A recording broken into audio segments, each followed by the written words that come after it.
And now on to our roundtable. We are joined by our regular panelist, Colin, who is the chair of the Economics and Finance Department at SUNY Plattsburgh, a business owner and a Clinton County legislator. And Jay Bryan is a business and economics writer who recently retired as a columnist with the Montreal Gazette. Welcome to you both. Thank you. Thanks. Earnings are out. How are companies doing? You know, one of the earliest releasers of earnings in the United States is Alcoa, and that's a company of quite a bit of local interest. I think their stock price has doubled in the last year. Commodity prices are coming back up. Which is good because they've taken quite a hit over the past few years. They have. They really got hit hard in 2008, 2009 with the commodity collapse in the beginning of the recession. But you know, Ford, for instance, is starting to use an awful lot more aluminum in their pickup truck. And Ford F-150 is the single biggest selling vehicle in the country. Aircraft sales are starting to pick up again. And with the increased CAFE standards, we see an awful lot more incorporation of aluminum in manufacturing. And CAFE being the fuel efficiency, the average fuel efficiency. And of course in Messina, they're holding their breath there because the East plant is idle right now, and they're waiting to see if the prices go back up because many people are hoping that Alcoa will, within the next year, go ahead and decide to move ahead with that $660 million revitalization and renovation and expansion of that East plant. That's right, and Alcoa is smart. Well, you know, they mothballed a fair number of the capacity to restrict the supply a bit, push prices up a little bit, but they didn't sell or condemn them outright. So they can easily be brought back online strategically as they see necessary. So I think Messina, the key to sustainability in that industry is low electric prices, and they do have that long-term contract. Long-term deal with the Power Authority and worked out a new deal. They don't have to, the original deal had them having to maintain 900 jobs there, and now it's in the range of 700. So that's right. So keep your fingers crossed on that one. A lot of people will be watching. I'm keeping my fingers crossed. This is very good news for Quebec too, because of course it's a major aluminum producer with several big companies operating smelters in the province. And the very same trend, I guess, should be good for other commodities like copper, where Quebec is very big. As long as the auto industry and the housing revival continue, I think there'll be a lot of smiling faces among people who are watching the economy there. We're waiting on the unemployment numbers for July coming out now in August, but June numbers are looking pretty good, just a tick above 6%. That's right, 6.1%, although there is a little bit of a dark cloud still. We're seeing quite a hefty decrease in the size of the labor force. Now, half of that is just because the baby boomers are starting to retire, and a lot of baby boomers actually were forced to delay retirement a few years, 2008, 2009. So we're seeing part of the reduction in the labor force because of that. But the other half is somewhat unexplained still. There's a thought that a lot of people have given up on the labor force and going into non-traditional kinds of work. A lot more people trying to sell on eBay or becoming small entrepreneurs or that sort of thing, and that doesn't bode well. A fair number of people just would have retired involuntarily, because if you're 55 or 60 and you lost your job, good luck finding another one in the last few years. But you know, that's the picture, which is a little bit dark, but the evolving situation, the trend at least, is looking better and better. 5 months in a row of more than 200,000 jobs created means that finally, I mean, we've been waiting for years to have a good, healthy, sustained upturn in job creation, and it's finally arrived. The CEOs of a couple of companies, though, Walmart and the Container Store, are saying that while the economy is improving, the job market better, unemployment rate looking good, that people just aren't spending. They're calling it a retail funk, that a certain percentage of the people out there, they believe perhaps the lower to middle income people just aren't spending the money, that they'll set the money aside for perhaps a new car, holiday spending, but that a lot of other spending, they're just not doing it right now. And I don't necessarily share their concern. First of all, some of these companies actually did quite well in the recession. Walmart fared quite well because recessions with the declining income actually force people to look for greater value. But we are coming out of the second biggest economic displacement in any of our lives, going right back to the Great Depression. So I think we have a little bit of that Great Depression caution coming out that we don't want to overspend. So if we decide to shift our spending patterns away from traditional consumption more to consumer durables or even to investment or savings in the future, that probably is not a bad thing, although it will be a little bit of a structural change for us to get used to. And if you widen your focus a little bit beyond some of the store chains that have not done well to the entire retail part of the economy, core retail sales in June were better than expected. They were rising at an annual rate of about 7%, which is darn good. And there was a revision of retail sales in May, which looked as if they had been just nothing, flat. And it turned out that in May there was some growth. It wasn't flat. So it's looks as if we're seeing a broad-based recovery in the economy, that it still has hiccups. It still keeps on, and it's going to keep on hitting hiccups, I guess, because that's the way the economy works. But I don't see much that makes me pessimistic about the overall picture.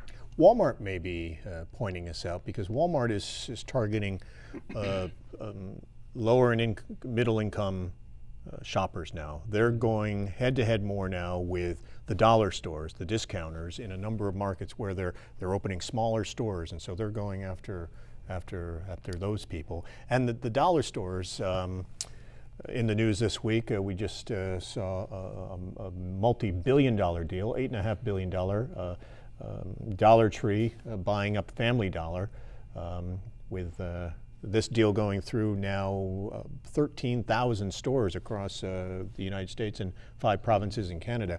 And we're seeing a lot of this in the North Country. A lot of these smaller stores, Family Dollar and other dollar stores, are popping up in rural communities where there are no other stores for miles around. You could see this as a reflection of the same trend that Colin was pointing to, which is that stores that cater to lower income customers do well in bad times and not so well when times are getting better. And in the case of the dollar stores, it seems to me that what happens is that when an industry has been growing like blazes, as the dollar stores have been, and then starts to level off a bit, because it's kind of gobbled up all the market share that it can, then you tend to see mergers happening, because companies focus more on cost reduction and efficiencies. You make a good point too about these dollar stores popping up in the smallest of communities where there's not almost any other commerce. But when they do in those communities, I can think of a couple of communities right on Route 11 in our backyard, and one going up in Chazy now. They are the mainstay of the local retail market, because they sell a little bit of everything. They don't sell much of anything, but you're guaranteed to be able to go there and get something to eat or something to clothe yourself. There are a couple of different models, and this is why there may not be a lot of store closings, because you would think with this mega deal, a number of communities have both Dollar Trees and Family Dollars in their communities. But Dollar Tree still has the $1 items. That's the overwhelming majority of what they sell. Family Tree, on the other hand, tends to sell other merchandise. You'll find name brands there, and so the CEO of Dollar Tree is saying that they're not exactly going after the same customers, so you may not see a lot of consolidation here. Good point. We're talking unemployment, we're talking job cuts across the border in Canada. Bombardier is bracing, announcing a restructuring within the past week. 1,800 jobs, not all in Quebec. This is across the globe. It's a worldwide cut. It's not as big a cut as it sounds, although 1,800 is a great many jobs. About 5% of their about 4% of their worldwide workforce. So it's a huge cut if it involves your job.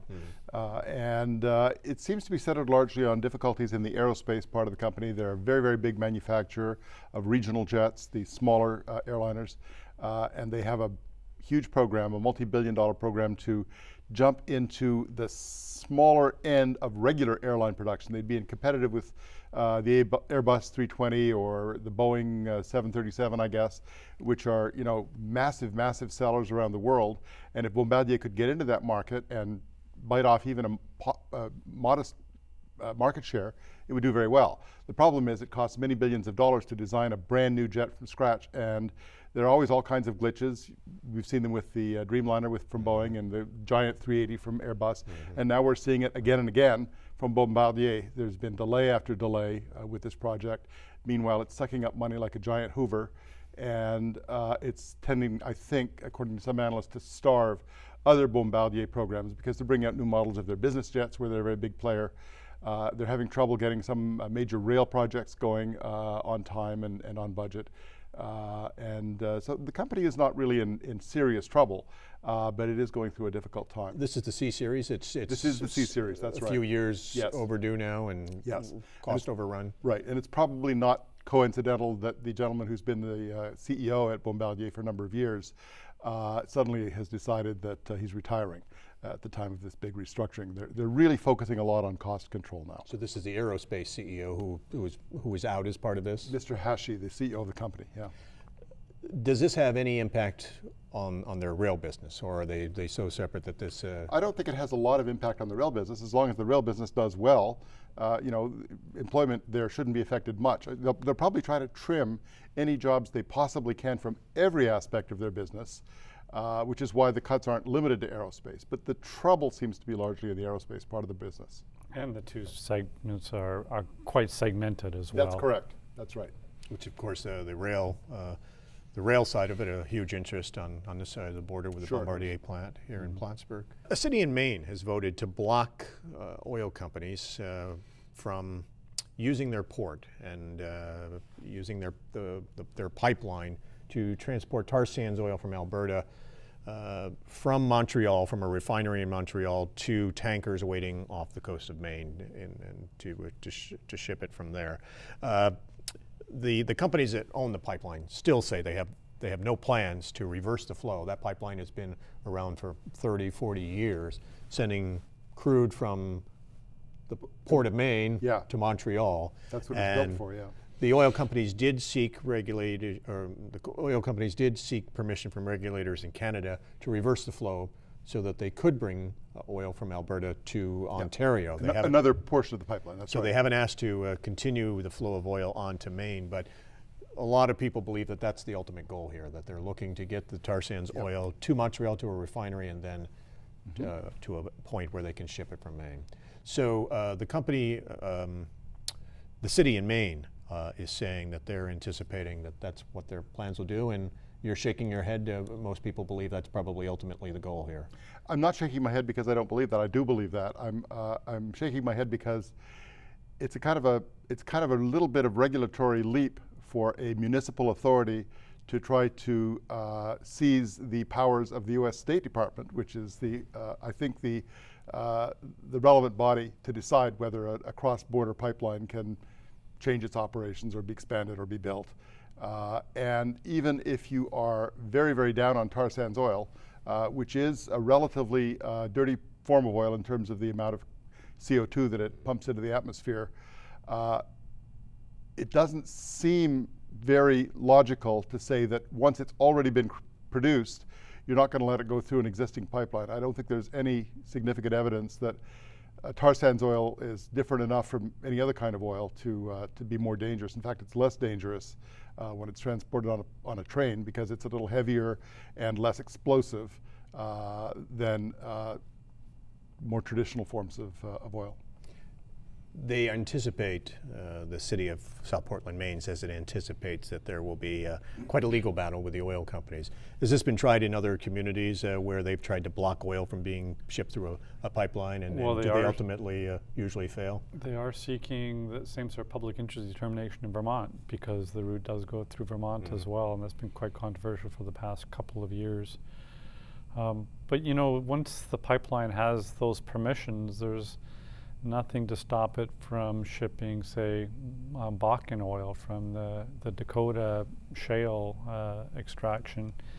Much of that oil is now coming down right along Lake Champlain in the trains that Jay was talking about in just a moment ago. So, the issue is complex, and when you kind of push or constrain in one area, that just causes some sort of bulge or effect on another area. We really need to look at it much more holistically, including, of course, the obvious issues of energy self-sufficiency. The U.S. is now the second largest oil producer in the world, surprisingly enough, and issues of moving towards better sources that don't pollute as much or create as much greenhouse gases. Is a big enchilada problem we have to be looking at. Instead, we tend to focus on these narrow things as if it doesn't have any spillover ramifications anywhere else. And we tend to do the opposite of what we're trying to do, which is that if you say you're trying to make people safer by banning this oil from pipelines, what you're forcing oil companies to do is to then ship the oil by rail, which they don't want to do because that's more costly.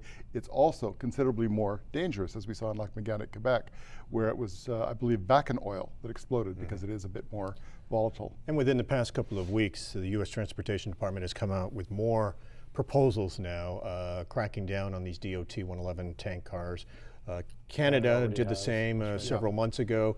3 years was Canada's deadline for getting the majority of these rail cars off the tracks or getting them retrofitted or reinforced. 2 years is the proposal now from the DOT as far as getting them upgraded, because the consensus is that these cars weren't designed to be carrying this type of more volatile type of crude. Of course, and actually these cars were never safe, even before this kind of crude was being carried. But there never was enough public pressure behind it until people became worried about the new sources of crude. And we're talking about tens of thousands of cars that will have to be manufactured and built in the next couple of years. I mean, that's quite a big transformation for that industry. One that's a long time coming, as you said, but It's great for the rail car industry and the steel producers. That's right. Maybe good from Bombardier if they end up getting into that line too. It may be. And in Quebec, in Lac-Mégantic, the oil is not being transported through Lac-Mégantic now, but there are plans by the company. It's been purchased. It's coming out of bankruptcy, and ultimately there are plans to once again transport oil through the eastern townships of Quebec to get to the Irving refinery in St. John and elsewhere. Well, if you're not going through the center of a town, a heavily populated area, I suppose that might be okay, depending on the safety of the rail cars and the safety of the operating conditions. The explosion in Lac-Mégantic, even with the old, fairly fragile tanker cars, really never, ever should have happened if people had followed common sense regulations. It really was the perfect storm with the runaway train. Yes. And happening. And you know, and just the curve of the tracks, you know, causing the train to jump right there in the center of town. Well, of course, all was precipitated too by a fire on that train the night before that shut down the air brake system. Yes. So it really was so many things together had to go wrong to cause that to happen. They all did, unfortunately. At the northern border, truckers are already speaking out. They're unhappy about a proposal by the U.S. Ag Department beginning later this year to impose higher fees on truckers. The idea is the U.S. Agriculture Department is proposing the fees to help pay for the inspections to handle the trucks that are coming across. Truckers' alliances in Canada are saying that it's unfair, it violates the spirit of NAFTA, that it targets all truckers, that everyone's going to have to pay regardless of whether they're hauling livestock or whatever it is, whatever ag products, tractors that they're bringing across the border. Do they have a point? I think they do. I think what happens is that you'll get something like the Canada-US Free Trade Agreement, and it will bring undeniable benefits over a long period of time, but the benefits are kind of diffuse and they flow mostly to consumers who don't have a big lobby. And meanwhile, there's special interests who would really much rather have a less open border. They'd rather have less competition from outside the country, or you have politicians who'd like to be able to raise money from people who don't have any votes. So they want to slap some sort of a disguised new tariff on goods coming in from outside the country. Not unique to the United States. Canada did the same thing by slapping a charge on packages coming into Canada from U.S. mail order companies, because U.S. mail order companies seem to be a lot more efficient than Canadian ones, and they can give you better prices. It's just a really sad fact of life that human nature works that way. It's almost a nuisance tax. Yes, yeah, that's right. Just large enough, not large enough to really bite, but large enough to be a little bit of a hassle, slow things down a little bit, and make one reconsider whether they want to use that mode. They want to do that. For the truckers, we're told every time they pass through, it's about $2 or $3 more. If they pay by a year, it'll be $300 to $400. So not a huge amount for an industry that pays a lot of fees. Do you think opposition may be tempered a little as part of the proposal? They're saying that they might lower the fees that others have to face, whether it's airline passengers, for example. They may lower the fees, or other people that are crossing the border. They may try to do that to make up for the fact that they're charging the higher fees for the truckers, and they're saying that the fees they charge the truckers would go specifically for the inspections that they need to carry out. I don't think that will change the outcry much, because the truckers are still going to be unhappy, and you're not going to have a bunch of people waving their hands being particularly happy about it in another segment of the economy that somehow outweighs the truckers being unhappy. That unhappy voice always prevails. And the whole point of this exercise, after all, is that you're able to charge a tax, it's really a tax, on people who don't vote. People and people who, because they're from outside the country, might be viewed with a little bit of suspicion by their competitors inside the country. You don't see a tax like that being slapped on people getting onto domestic flights who are maybe being charged a fee to be inspected by the TSA inspectors. That would make just as much sense. But in fact, it doesn't happen because those people vote. And this is significant because we still get the overwhelming majority of our goods from going between Canada and the US are by truck. Mm-hmm. That's right. So it's significant. Let's talk a little bit about the Champlain Bridge.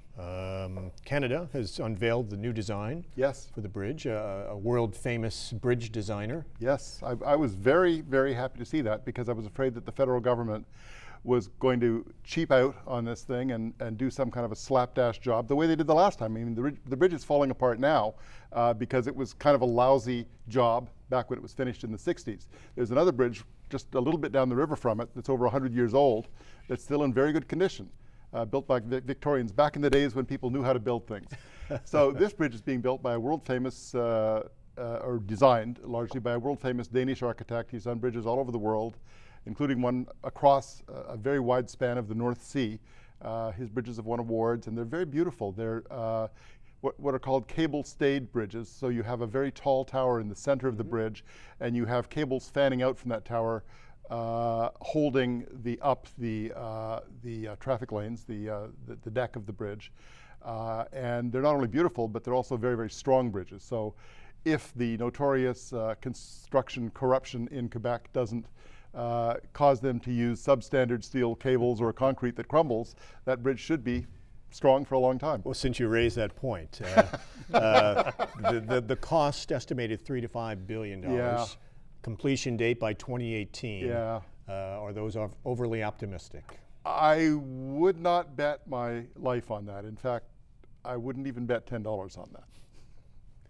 They do have 3 lanes of traffic on both sides, Yep. mass transit in the middle for buses primarily. I don't know if the metro will go across it or not. I don't know of any plans to do that, but they could stick something like a light rail line up above the buses or something. Beautiful walkways for pedestrians. It is a beautiful bridge, and as you mentioned, the design very similar to the Zakin Bridge in Boston. In Boston, that's right, the bridge that goes across the Charles River. Yeah.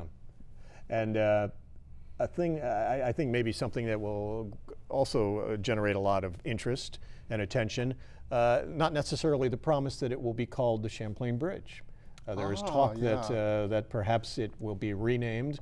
I know when it was first announced, the design was first unveiled, a lot of people on social media were weighing in that they would like to have it be called the Maurice Richard Bridge in honor of the great Canadian player. Yeah, in Quebec we can have passionate arguments about stuff like that for years, so we can look forward to that. One thing that may be certain is that a lot of politicians probably wouldn't have the bridge named after them, and Especially of late. And if you're going to pay tolls, then you certainly don't want it named after yourself. That's right.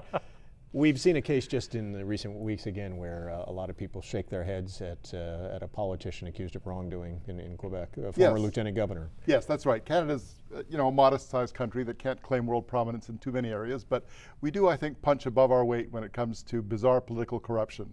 This is actually the second case in a month where we've had our attention called to that. This is Lise Thibault, the former lieutenant governor of Quebec.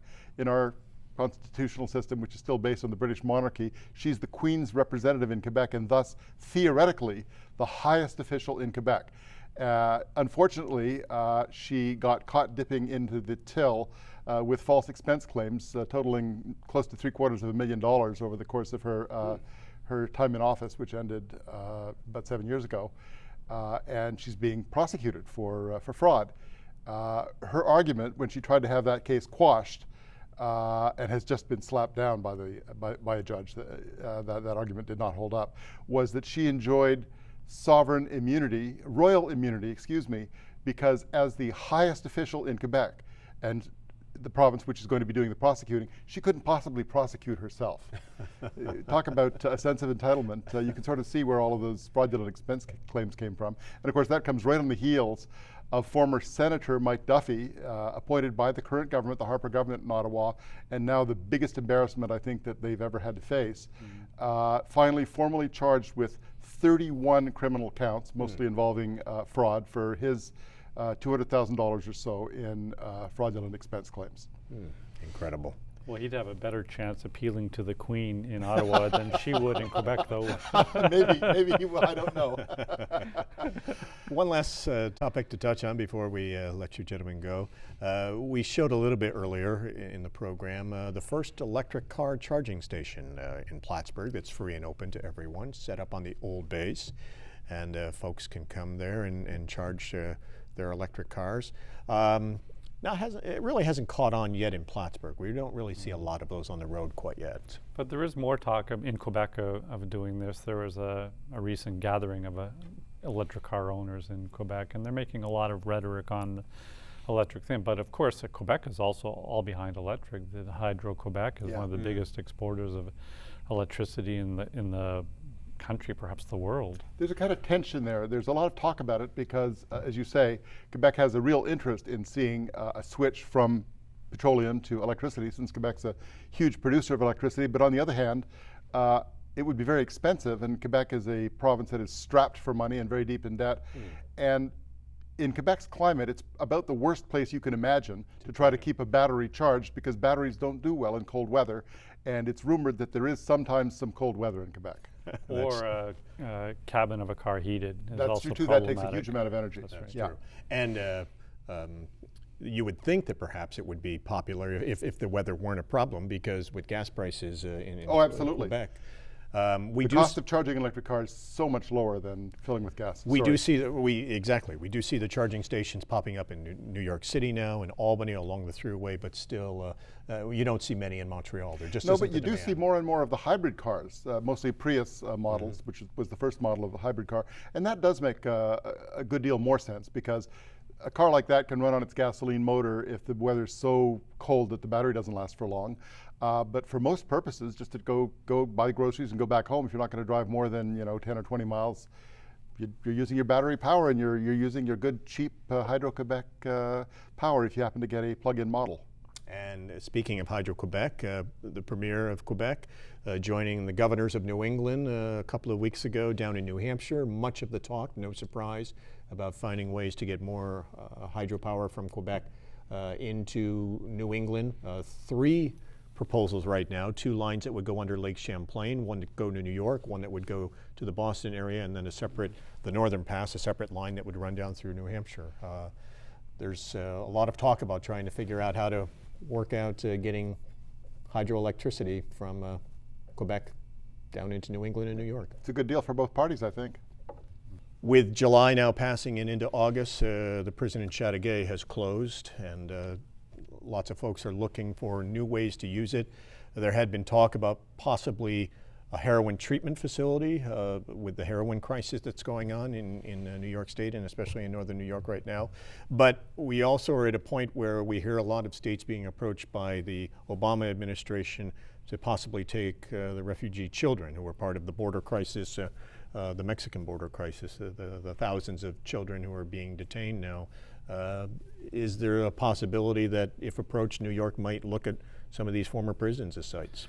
It certainly makes sense. And New York's, of course, got a mix of prisons that are closing, some of the lower security. I mean, heck, there's prisons in this area that were former dormitories during the Lake Placid Olympics that could be really repurposed for this sort of thing.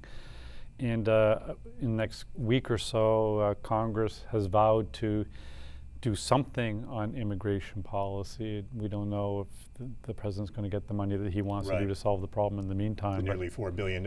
He has approached a number of states, including Vermont, including New York, saying, can you help us? Do you have facilities that might be able to house some of these children?